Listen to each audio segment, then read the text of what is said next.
vais donc intervenir sur le sujet dont je ne me souviens plus exactement l'intitulé.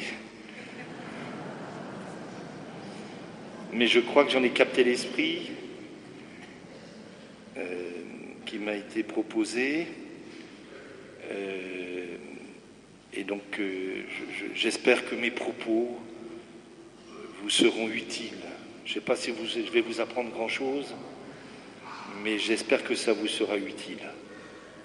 Alors, nous sommes venus en pèlerinage pour les vocations. D'accord, hein? Donc particulièrement pour demander, si j'ai bien compris, au Seigneur des prêtres, et puis aussi des vocations à la vie consacrée, et des vocations pour le ministère presbytéral. Alors je vais être très clair, pour nos diocèses, ça va? Avec le bon Dieu, il faut être précis. Alors, et particulièrement nos 5 diocèses. Je lui ai dit ça ce matin en arrivant, j'ai été sur la tombe de Grimont de Montfort et je lui ai dit, écoute, on s'occupe de nos diocèses cette fois-ci. Ça va? On est bien d'accord sur la démarche. Ça ne veut pas dire que je n'en veux pas pour ailleurs, mais nous en demandons pour nous. Alors nous le faisons ensemble. Ça c'est très important. Car quand 2 ou 3 d'entre vous, pardon, plus précisément quand 2 d'entre vous s'accordent sur la terre pour demander une chose quelconque, elle leur sera accordée par mon Père qui est aux cieux. Car là où 2 ou 3 sont assemblés en mon nom, je suis là au milieu d'eux. Ça, c'est pas de moi. Donc le faire ensemble, nous accorder ensemble pour demander à Dieu quelque chose, c'est ce que nous faisons. Alors, je ne vais pas trop en dire, mais ça veut dire aussi que l'unité, la communion est la condition de la puissance de la prière. Ça, vous pouvez le retenir au passage. Alors, nous nous confions à l'intercession aussi donc de Saint Louis-Marie Grimont de Montfort. Alors dans l'intervention d'aujourd'hui, je voudrais simplement partager quelques modestes réflexions, pas la prétention que ce soit, mais pour éclairer notre démarche d'aujourd'hui, et donc vous rappeler quelques éléments qui me paraissent fondamentaux pour accueillir l'appel de Dieu, mais aussi pour la viabilité, me semble-t-il, dans la durée du ministère de prêtre ou d'une vie consacrée ou de prêtre diocésain. Ça va? Certains nombres de chrétiens se demandent, en tout cas on m'a suggéré la question, si avec ce que vit l'Église aujourd'hui, si aussi la situation, je dirais, instable, je vais la dire comme ça, du monde dans lequel nous sommes, parce qu'il y a peut-être une crise de l'Église, je ne sais pas, mais en tout cas, il y a au moins une crise de la société. Est-il encore possible qu'un jeune puisse envisager de donner sa vie, de devenir prêtre, en plus prêtre diocésain, et d'y tenir toute sa vie? Honnêtement. Alors à propos de ce que vit l'Église, bien sûr, je ne vais pas m'y attarder très longtemps, mais je pense bien sûr à la lumière qui est faite sur les abus sexuels et scandales perpétrés par des prêtres et qui atteint l'Église. Cela nous atteint tous, et de manière douloureuse, tous, pas seulement les prêtres, chacun d'entre nous. Mais la douleur la plus grande, quand même, je tiens à le rappeler, c'est celle des victimes. N'oublions jamais ça. Et nous faisons que prendre la mesure, Dieu le permet maintenant, de ces souffrances, et nous sommes au début de ce travail. Donc il s'agit, pas seulement des questions d'abus sexuels, mais aussi de ce qui est derrière, parfois, ce qu'on appelle les abus de pouvoir. Alors, c'est une tâche qui blesse l'Église comme elle gangrène toute la société. Et la lumière qui est mise sur les manquements, sur les erreurs parfois, sur les fautes réelles, dont nous avons à nous convertir, est aussi, pour moi, une évidence que l'on attend quelque chose de l'Église et de nous. Nous devons recevoir tout cela, et je vous invite à le recevoir en tout cas comme, au fond, un chemin, certes douloureux, comme une invitation du Seigneur lui-même à vivre une plus profonde conversion ecclésiale. Alors je ne vais pas trop m'étendre, mais nous avons ça aussi en arrière-fond, ça va ? Et puis je vous invite, si vous ne l'avez pas déjà fait, je ne sais pas si vous lisez de temps en temps. Parce que l'autre jour, j'ai une petite catéchumène de 14 ans, elle m'a épaté parce qu'elle était baptisée à Pâques. Je lui ai dit, mais pourquoi tu veux demander de baptême ? Elle dit, parce que j'ai lu les 4 évangiles en entier. Et d'ailleurs, elle a ramené du coup ses parents, donc on va aussi baptiser les parents. Je me suis dit, moi j'aimerais bien que tous les chrétiens du diocèse aient lu les 4 évangiles en entier. N'est-ce pas ? Bon. Alors, je vous donne un conseil de lecture, je vous en donner plusieurs. Conseil de lecture qui est le discours du pape à la fin du fameux colloque sur ces questions d'abus sexuels qui a eu lieu à Rome il y a quelques mois, maintenant peut-être. Discours complet, remarquable. Vous l'allez le trouver, vous allez me le lire. Ça va ? Bon. Je vous invite à ce sujet simplement deux paroles de l'Écriture. La vérité vous rendra, et tout concourt au bien de ceux qui aiment Dieu. La vraie question, c'est de savoir si nous l'aimons. Bon. J'étais aussi, ça c'est toujours mon introduction, ça me suivez toujours ? J'étais aussi très impressionné, comme beaucoup d'entre nous, ému, je ne sais pas quel est vraiment le mot, par l'incendie de la cathédrale Notre-Dame, à Paris. Mais aussi par les réactions diverses, assez étonnantes. Chez moi, le maire de la ville m'a appelé à 10h du soir. Le président de l'université, qui est d'origine musulmane, qui est un ami, m'a appelé, et de manière très étonnante. Et je dis, mais monsieur le maire, oui, mais c'est plus que des pierres. Je dis oui, il me dit, oui, c'est une dimension, je dis oui, transcendante. Il me dit oui, voilà. Et tout d'un coup, ça devient la cathédrale de tout le monde. Très intéressant, même si je sais bien que dans 3 semaines, on l'aura peut-être oublié. Ceci étant dit, je me suis dit, mais qu'est-ce que cela révèle ? Qu'est-ce que Dieu dit ? Alors, ne me dites pas que le Seigneur a voulu mettre l'incendie à la cathédrale. Ça, je ne vous dis pas. C'est pas lui qui a... D'accord, on est d'accord. Mais, nous assistons à une prise de conscience que les pierres magnifiquement agencées au cours de l'histoire, qui ont construit une magnifique cathédrale, ne sont et ne doivent être que le rappel que ce sont les pierres vivantes, que ce sont les chrétiens qui font l'Église. D'autre part, la véritable beauté de l'Église, qui peut être exprimée dans la pierre, je n'ai pas de problème là-dessus, c'est son humilité, sa charité, sa participation à la souffrance et aux joies et aux peines de l'humanité.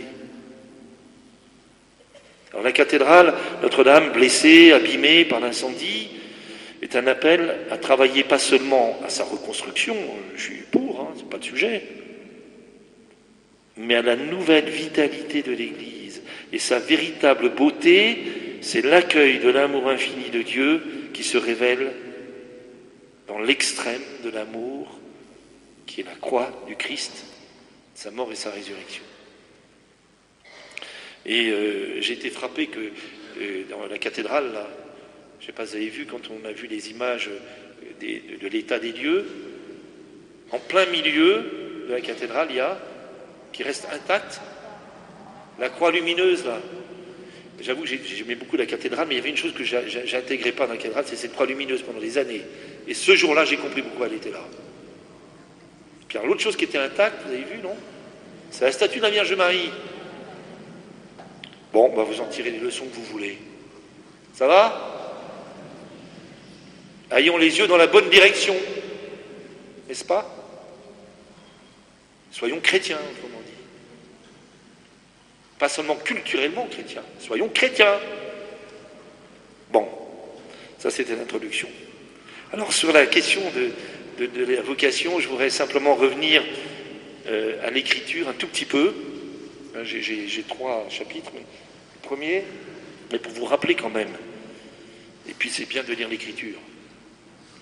Je vais vous rappeler, simplement vous lire l'appel des 12, le choix des 12 chez Matthieu. Mais ça commence par, c'est dans le chapitre 9, la fin, et le début du chapitre 10 de Matthieu. Voyant les foules, Jésus fut saisi de compassion envers elles, parce qu'elles étaient désemparées et abattues comme des brebis sans berger. Il dit alors à ses disciples, « La moisson est abondante, mais les ouvriers sont peu nombreux. Priez donc le maître de la moisson d'envoyer des ouvriers à sa moisson. » Et la suite immédiate, c'est « Alors Jésus appela les 12 disciples. Il leur donna le pouvoir d'expulser les esprits impurs, de guérir toute maladie, infirmité, et voici les noms des 12 apôtres. » D'accord ? Alors, premier petit commentaire.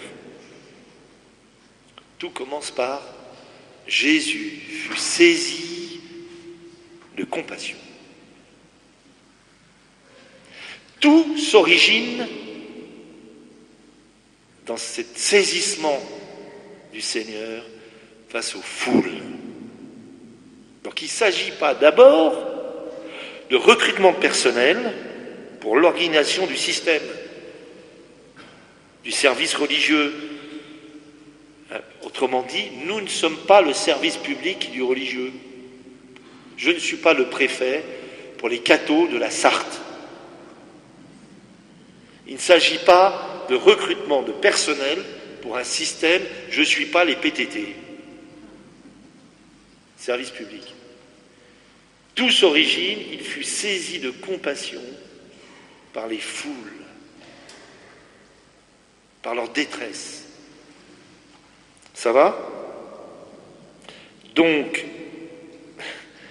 l'appel des 12, c'est la manifestation de la compassion de Dieu et de sa miséricorde pour le monde. Il n'y aura de vocation que si nous sommes saisis de compassion pour l'humanité.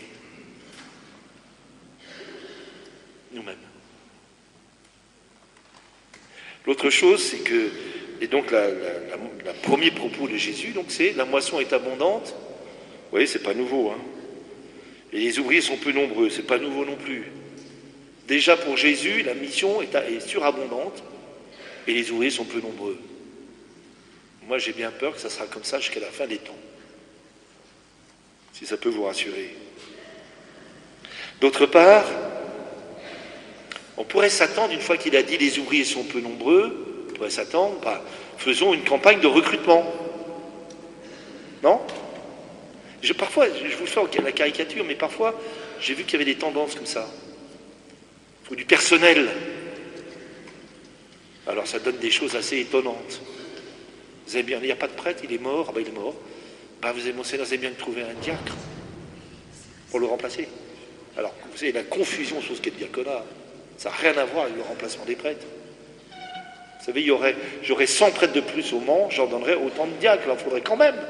C'est pas la même chose. Ça va ? Et c'est pas non plus... vous voyez bien la logique, non ? Bon. Donc il ne s'agit pas de recrutement de personnel, mais il dit priez. Peu nombreux et priez. Alors pourquoi prier ? Alors d'abord, parce que c'est Dieu qui envoie. La vocation se reçoit de Dieu. Les ouvriers se reçoivent de Dieu. De cette manière, c'est lui qui les choisit, pas vous, ni moi. Et puis d'autre part, quand il nous dit prier, moi je connais les gens dire oui, on a fait un pèlerinage, on va prier pour que Dieu donne des prêtres. Seigneur, donne-nous des prêtres. Mais prier, ça veut dire que nous nous mettons en situation que c'est peut-être nous qui l'envoie. Si nous mettons en situation, pas simplement de demander, Seigneur, il faut des gens pour faire le travail. Vous comprenez ? Mais en priant, c'est de se mettre en situation où le Seigneur peut vous dire, ben, écoute, toi, je te demande ça. Ah, t'as bien réfléchi? Ça va? La suite du texte, je ne vous l'ai pas lu, mais après, il va donner les consignes pour l'envoi en mission. Mais je me permets de vous en rappeler quelques-unes. Donc on dit qu'il les envoie en mission. D'abord, il les envoie 2 par 2. Et nous, on a tendance de faire tout 1 par 1. Vous savez pourquoi 2 par 2? Parce que quand on est 2, on se garde les uns les autres. Puis quand ça marche, ben vous ne savez pas si c'est de votre faute à vous ou si c'est de la faute de votre confrère. Puis quand ça ne marche pas, vous avez des chances que c'est de sa faute à lui. Donc ça protège de 2 choses, d'être à plusieurs, de l'orgueil et du désespoir. D'autre part, il leur dit, il faut quand même le faire, il leur dit, vous prenez ni bâton, ni machin, ni rien. Parce que votre sécurité n'est pas dans la technique, ni même dans les bâtiments, mais elle est en moi. Et nous disons, ah, mais on n'a pas les moyens. Quand on aura les moyens, on fera. La logique de Dieu, faites, vous aurez les moyens. Bon, vous comprenez? Bon, et puis d'autre part, là, ça c'est peut-être le pire, c'est qu'il les envoie comme des agneaux au milieu des loups. Il faut quand même le faire, parce que un agneau au milieu des loups, il est sûr qu'il va être baffré. Il faut quand même le faire. Le Seigneur, il dit, je vous envoie comme des agneaux au milieu des loups. Je dis, attends, c'est fou, Seigneur. Mais pourquoi agneau au milieu des loups? Qui est l'agneau? Le Seigneur devient le bon berger. Il est prêtre dans l'assistance, vous y réfléchirez. Le Seigneur devient le véritable bon berger en devenant l'agneau immolé. À quel moment il exerce sa pastorale le plus forte? C'est quand il est humble, dépouillé de tout sur la croix. Agneau au milieu des loups. Mais il faut bien comprendre ce qu'est l'agneau. C'est d'abord lui. Ça va? Bon. Je voudrais avancer parce que après ça, je ne vais pas dire tout ce que j'ai prévu de dire. Autre remarque, je voudrais revenir simplement sur comment s'origine une vocation. Et là, je m'inspire de ce que dit Jean-Paul II dans un texte que je vous conseille de lire aussi par hasard, qui est un long texte qui date déjà un peu sur la formation des prêtres, qui s'appelle Pastores Dabo Vobis. Je vous donnerai des pasteurs selon mon cœur. Et il y a un passage où il parle de ce qu'il appelle le dialogue de la vocation. Et je m'inspire là-dessus pour bien comprendre aussi que la condition d'un appel, mais la condition de sa viabilité. Et il dit, enfin, il soulève le fait qu'il y a 3 aspects à prendre en compte dans l'éveil ou l'émergence d'une vocation spécifique.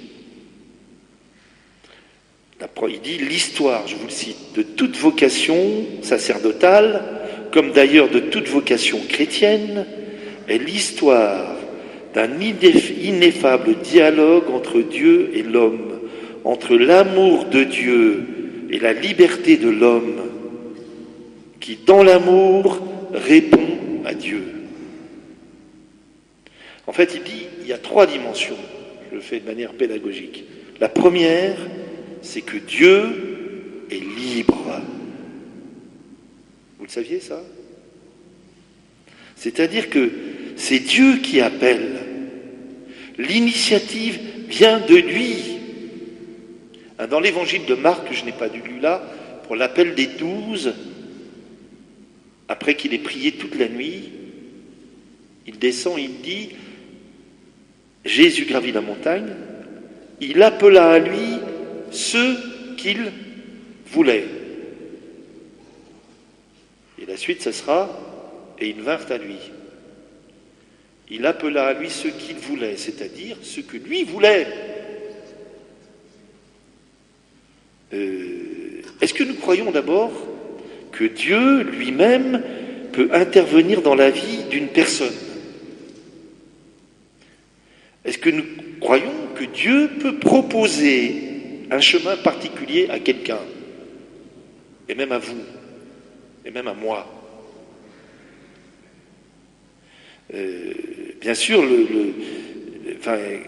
le modèle le plus absolu, c'est la Vierge Marie. Et puis je pense à Saint Joseph. Mais c'est vrai aussi pour chacun d'entre nous. Pour préciser ma pensée de manière simple, quand je reçois des groupes là, pour la confirmation, surtout les grands ados, ou dans certaines écoles, il y a toujours l'animateur de service qui dit aux jeunes vous pourriez dire à mon Seigneur quel est le projet de votre vie, ce que vous voulez pour plus tard. Alors j'ai le droit, je veux être vétérinaire, enfin des tas de trucs tout à fait super. Et ça m'énerve. Et c'est très bien, et c'est normal. Et encore, un gars à 15 ans ou à 17 ans, lui faire dire ce qu'il veut faire plus tard, à mon avis, vous vous leurrez complètement. D'ailleurs, il est bien embêté, parce qu'on met une pression en plus. Mais en réalité, la vraie question, et moi j'essaie de leur dire à chaque fois, mais il y a une autre question. C'est est-ce que vous avez demandé au Seigneur ce que lui avait comme projet pour vous? C'est pas tout à fait la même chose. Non? Vous avez un projet pour vos enfants ou vos petits-enfants. Je ne sais pas lequel il est, il ne veut pas le savoir. Mais est-ce que vous posez la question, Seigneur, quel projet tu as pour lui? Seigneur, qu'est-ce que tu veux de moi? Moi, j'ai tel et tel désir et telle idée, c'est très bien. Toi, tu veux quoi de moi? D'autre part, à propos de cet appel, donc Dieu est libre. Il appelle selon des critères qui nous échappent. Moi, je vois bien, pour moi-même, c'est une question que je n'ai pas résolue, ça fait plus de 30 ans. Pourquoi moi? Qu'est-ce qui lui a pris? Moi, j'aurais choisi quelqu'un d'autre. Honnêtement. Il y en a des beaucoup mieux. Hein. Mais c'est ainsi. Et si vous regardez, je vous la fais brève, hein, mais quand on regarde de près les apôtres, quand on voit qui il a appelé, honnêtement, Matthieu, publicain, connu de tout le monde, voleur. D'ailleurs, ça a fait toute une discussion, parce qu'il va chez un pêcheur.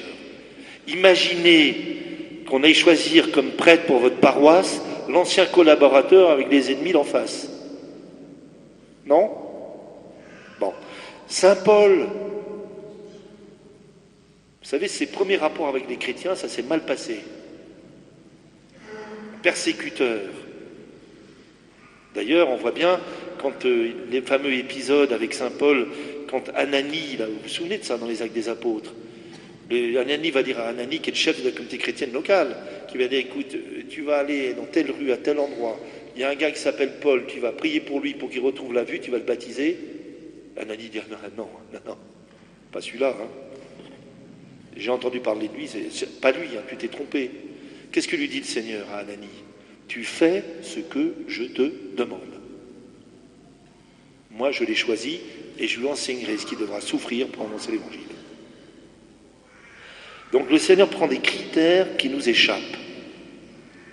Autrement dit, il peut appeler des gens que vous n'auriez pas appelés. À commencer par votre curé. Et je ne parle pas de votre évêque. D'accord? Donc vos opinions sur les uns et les autres ne m'intéressent pas. Sinon, vous empêchez les vocations. La question, dit le Seigneur a appelé, comment je l'aide, lui, à vivre son appel. Ça va? Bon. En tout cas, retenez qu'un appel de Dieu sur chacun d'entre nous, c'est toujours un acte de la miséricorde de Dieu, à l'égard de celui qui est appelé. C'est une miséricorde. Bon. Alors, conséquence de ce que je suis en train de vous dire, c'est que la vocation ne peut nullement être le fruit d'une simple prétention humaine.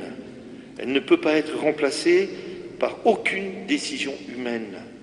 La vocation est un don de la grâce divine. Elle n'est jamais un droit. Elle n'est jamais un droit. Une vocation ne se revendique pas comme un droit. La sainteté, vous pouvez revendiquer les moyens de la sainteté, mais pas une vocation. Dieu est libre. Ça va? Bon. Et la solidité d'une vocation, d'un appel, ne repose pas uniquement est d'abord sur la force ou la générosité de la personne, mais sur la fidélité inconditionnelle de Dieu qui appelle. Cela suppose une forme de détachement personnel. Vous savez, on a tous une idée sur ce que c'est qu'un bon prêtre, surtout quand on est prêtre. On a tous un idéal. Mais Dieu sait mieux que vous ou que moi ce que c'est qu'un bon prêtre. Et le but n'est pas d'être le prêtre qu'on rêve, c'est d'être le prêtre que Dieu veut faire de nous. Il y a une petite nuance. Bon. Donc il y a derrière tout ça une forme de profonde humilité qui est une protection. Bon. Donc Dieu est libre, et donc il y a la liberté de Dieu qui appelle. Ça va ? La seconde dimension, c'est que l'homme est libre. C'est-à-dire qu'à l'appel de Dieu, il faut une réponse libre. À l'appel, il appela ceux qu'il voulait. Et il est dit, et ils vinrent à lui. Il y a un appel qui est l'initiative de Dieu. Ils vinrent à lui, ça c'est la réponse libre de la personne. Si on ne, je vous cite Jean-Paul II encore, si on ne peut contester l'initiative absolument gratuite de Dieu qui appelle, on ne peut davantage contester l'extrême sérieux avec lequel la liberté de l'homme est mise en défi de répondre. La liberté est essentielle à la vocation, une liberté qui, dans une réponse positive, prend le sens d'une adhésion profonde et personnelle, comme une donation d'amour. L'appel est proportionné à la réponse. Il ne peut y avoir de vocation que libre, c'est-à-dire offerte spontanément, et une réponse véritablement libre. Je vous donne deux petits exemples. À l'époque, je m'occupais de séminaristes, au séminaire, il y avait un garçon, le plus intelligent du séminaire, très brillant, très bien, toujours très bien, tout bien, très bien. D'une famille chrétienne, super. Je le connais, c'est un ami. Mais moi, je le voyais, au bout de 3 ans, il était très bien, mais il était triste. Et je sentais, c'était... Alors un jour, je travaillais, alors je dis, écoute, viens. Puis je dis, mais toujours, oui, depuis que je suis petit, j'ai envie d'être prêtre, Dieu m'appelle. Je dis, oui, mais très bien, mais toi, tu veux quoi? Mais non, mais Dieu m'appelle. Je dis, très bien, Dieu t'appelle, très bien. Mais toi, tu veux quoi, toi? Puis j'insiste, alors, il ne comprenait pas trop. Je dis, écoute, ne me parle plus de l'appel de Dieu, Dieu n'existe plus pendant 5 minutes. Toi, moi, qu'est-ce qui te rend heureux? Tout d'un coup, il me regarde, et il se met à me parler de l'apiculture, de son grand-père, et puis tout d'un coup, et puis il me dit, mais c'est mon truc, c'est ma passion, tout ça, l'apiculture. Et tout d'un coup, je le vois, lui, devant moi, pour la première fois. Et je dis, mais dis donc, si je comprends bien, la question de ta vocation est réglée. Il me dit, bah oui. Aujourd'hui, les pères de famille, engagés, tout ce que vous voulez. Excusez-moi, ça ne me fait pas peur, ça. A contrario, je me méfie d'une jeune femme, mignonne comme tout, enfin, super. Et puis tout d'un coup, elle vient me voir avec le texte de Jean-Paul II sur Vita Consecrata. C'est un texte sur la vie consacrée, magnifique. Il faut quand même se le taper, excusez-moi, il faut le lire. Hein. Puis elle me dit, ah Yves, Père Yves, j'ai lu ça, c'est extraordinaire ce texte, c'est magnifique. Eh ben, tu comprends, si Dieu m'appelait à la vie consacrée, qu'est-ce que ça serait bien? Parce qu'il faut quand même le faire d'être touché par ce texte. Hein. Et je dis, t'attends quoi? T'attends une apparition de la Vierge Marie pour qu'elle prenne la décision à ta place?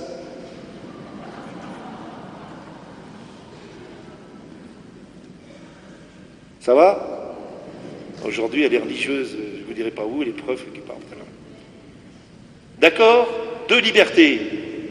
Et la jonction entre ces 2 libertés se fait, et après je passerai au chapitre d'après, dans un dialogue, dit le pape, ineffable. C'est-à-dire que c'est un dialogue entre la personne, entre Dieu, entre le Seigneur, entre Jésus et la personne. Et nous, notre travail, c'est de permettre les conditions de ce dialogue. Donc d'une forme d'intériorité. C'est un gros problème aujourd'hui d'ailleurs. Parce qu'on est dans un monde très extériorisé. Les générations qui arrivent vont avoir beaucoup de mal avec l'intériorité. Le silence. Je suis frappé parce que j'ai lu, et ça c'est une autre lecture que je vous conseillerais, la dernière lettre du pape aux jeunes, et sur le discernement de la vocation, il a un long couplet sur la capacité au silence et au dialogue avec le Seigneur. Et le dialogue, c'est pas simplement, je fais une retraite pendant 5 jours, puis j'aurai la réponse. Le dialogue très profond avec le Seigneur se joue sur la durée, sur le temps. Je ne sais pas si je suis clair. D'entrer dans un vrai dialogue avec lui, très profond, et de liberté qui s'amadouent pour pouvoir l'une dire ce qu'elle a à dire et l'autre répondre si c'est le cas. Vous voyez? Mais ce que je vous dis là, c'est aussi la condition pour tenir. Tenir pour un prêtre ou un évêque, mais tenir pour un chrétien. Où en sommes-nous? Et je ne veux pas trop vous faire des citations, mais je pensais vous citer de Ratzinger, qui a un long texte sur le prêtre qui doit être l'homme de Dieu, et qui dit quand un prêtre est fatigué, démesuré, c'est parce qu'en réalité, dans une logique de succès, il n'est plus dans une logique d'homme de Dieu qui vit ce dialogue avec le Seigneur dans la durée continuellement. Ça va? Bon, je ne m'étends pas parce que je veux passer à la suite. Est-ce que mes propos sont à peu près clairs? Bon. Mais, c'est-à-dire la condition de la durée dans le temps, c'est la condition que nous soyons dans un dialogue toute notre vie constant dans lequel on avance année après année, selon les étapes, les épreuves de la vie. C'est pas simplement, c'est fait, maintenant au boulot. Je suis dans ce dialogue de liberté continuelle jusqu'à ma mort.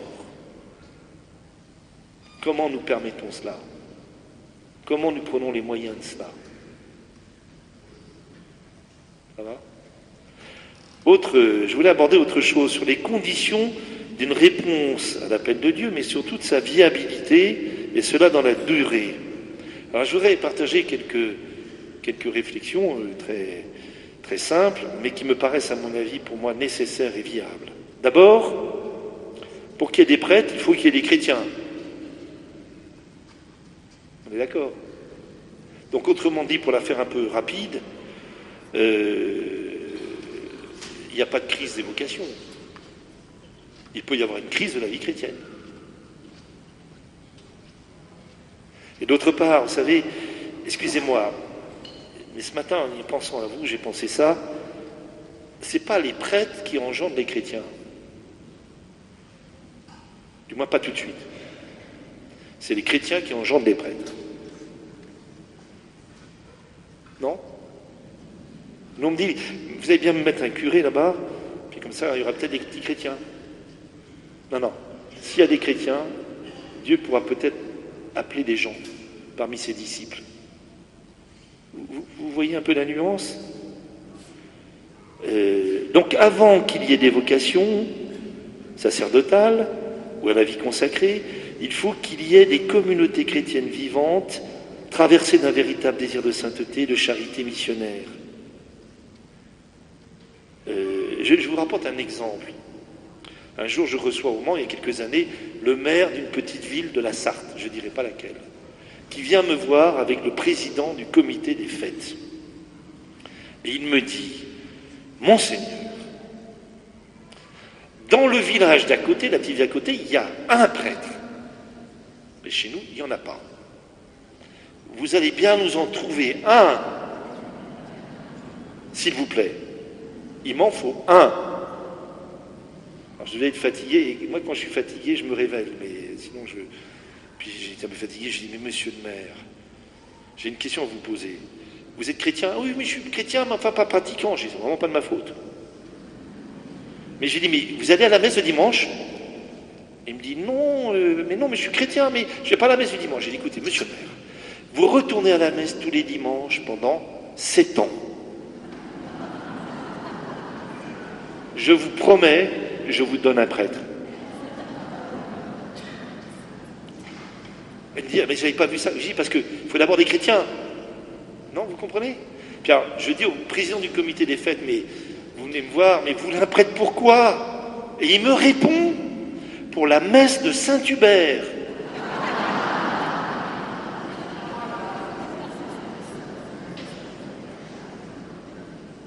Bon, j'ai dit, vous fichez de moi ou quoi? Vous croyez qu'un homme va donner sa vie pour la messe de Saint-Hubert? Vous donnez votre vie pourquoi, vous? Bon, ça vous va? Bon. Alors maintenant, autre aspect.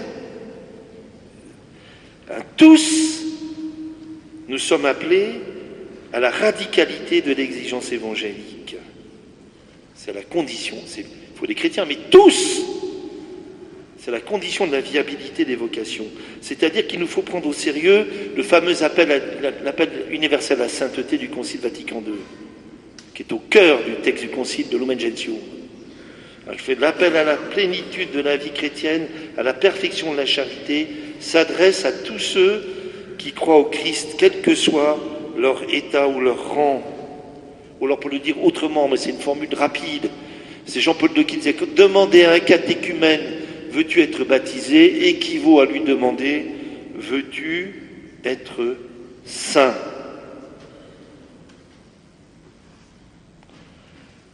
Alors je vous invite, là, deuxième conseil de lecture, vous allez tous me lire le texte du pape sur l'appel à la sainteté. D'abord, il est facile à lire. Joie et allégresse. Le public est ici, il faut avoir lu ça. Et l'avoir relu même. Puis vous prenez votre crayon, vous regardez, vous apprendrez que la carte d'identité du chrétien, c'est... Ben, vous n'avez pas lu le texte alors. La carte d'identité du chrétien, c'est les béatitudes. Pas compliqué. Heureux les pauvres, heureux les doux, heureux les miséricordieux, heureux les cœurs purs, heureux ceux qui sont persécutés pour la justice, heureux quand on vous insulte. Carte d'identité du chrétien.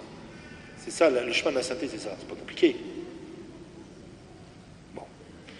Alors, je vous dis ça parce que la sainteté qui est par nature est missionnaire, c'est-à-dire que la vocation au sacerdoce ministériel n'est possible que dans ce climat où tous nous aspirons à la sainteté et à la charité. Tous.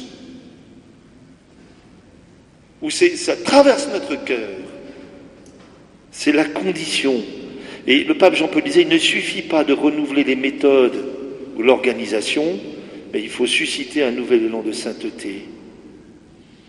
Ou alors le fameux texte du pape, toujours dans ce passage, où il cite Léon Bloy, on dit au fond la seule tristesse, c'est la tristesse de ne pas être des saints.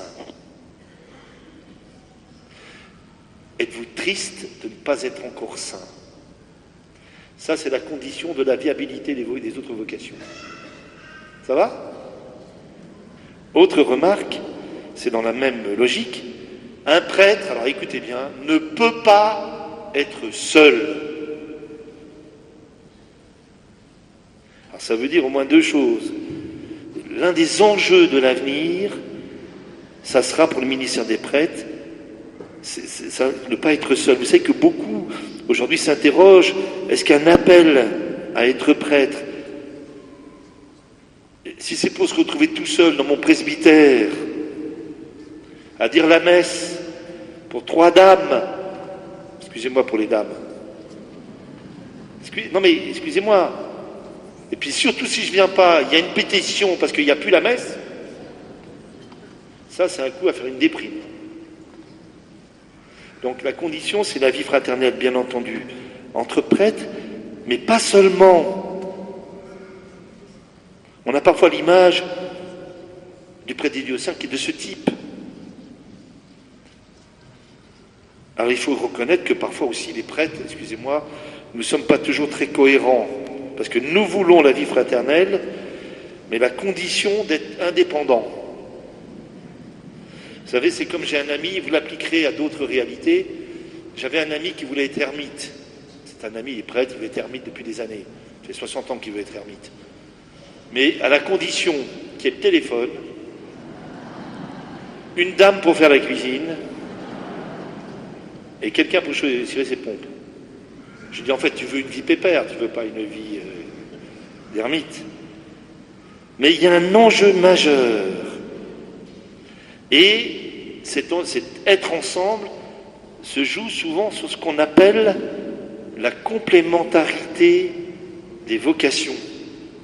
C'est-à-dire que nous sommes ensemble, prêtres, laïcs, mariés, célibataires, veufs, toutes les situations possibles, pour nous conduire les uns les autres à la sainteté propre, à l'exigence propre de nos vocations.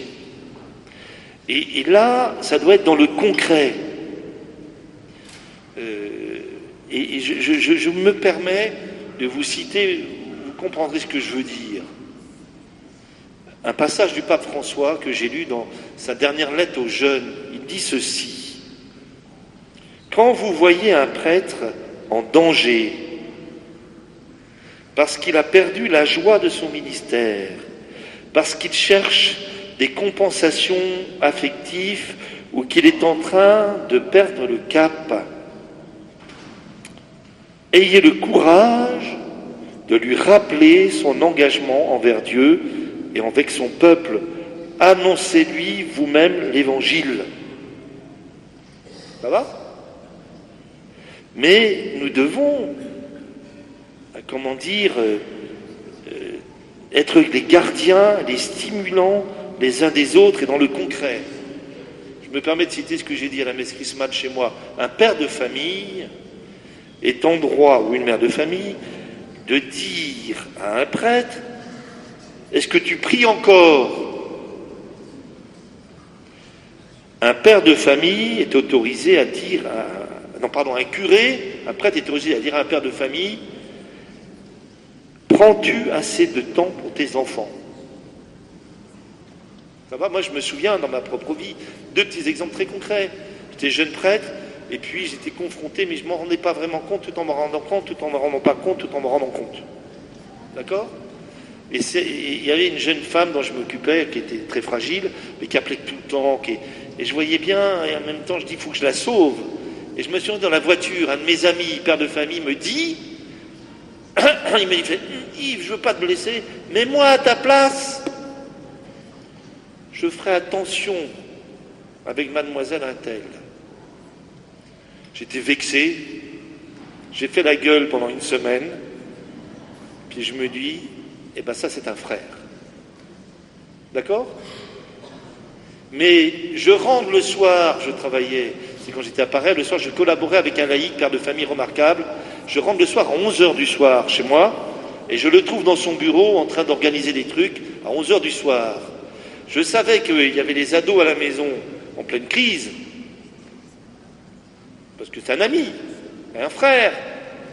Je lui dis, qu'est-ce que tu fais là à 11h du soir ? Moi, j'ai pas de famille, je peux pas me le permettre. Mais toi, à cette heure-là, chez toi, c'est ça dans le concret. Vous comprenez ? Nous sommes les gardiens les uns des autres, dans un élan commun à la sainteté. Est-ce que mon message est clair ? Bon, cela suppose bien des choses, mais je ne peux pas... Cela suppose la juste compréhension, pour faire un peu savant, de ce que dit le Concile sur le juste rapport entre ce qu'on appelle le sacerdoce commun des fidèles et le sacerdoce ministériel, que l'un est ordonné à l'autre. Et là, je vous cite du Benoît XVI. Ce ne sont pas les paroissiens qui sont au service de la mission du curé, mais le curé qui est au service de la mission des paroissiens. Alors, il y a une condition, c'est que les paroissiens soient missionnaires. Ça va ? Alors, la condition de la viabilité d'une vocation, vous avez compris, c'est que nous répondions tous à la radicalité de l'appel. Ça va ? Et que nous nous gardions les uns les autres. Je dirais un dernier mot, parce que je sens qu'il faut que je m'arrête. c'est que cela n'est pas possible si nous n'intégrons pas la durée du temps. Je m'explique. J'espère que je ne suis pas trop caricatural. Vous savez, quand un jeune prêtre est ordonné, le jour de l'ordination, l'évêque lui impose les mains, il est prêtre, on est d'accord. Ah ouais, ça va, arrêtez. Il est ordonné prêtre, on est d'accord. Ok. Donc il est prêtre, il dit la messe, c'est la messe, il confesse, c'est le pardon du Seigneur. Mais en réalité, il est prêtre, mais il doit encore le devenir. Ça va? Mais c'est vrai pour les couples, hein. Et ça ne peut se durer que dans la durée du temps. C'est-à-dire, il doit intégrer les échecs, la durée du temps, et donc la miséricorde. Ça va? Merci beaucoup.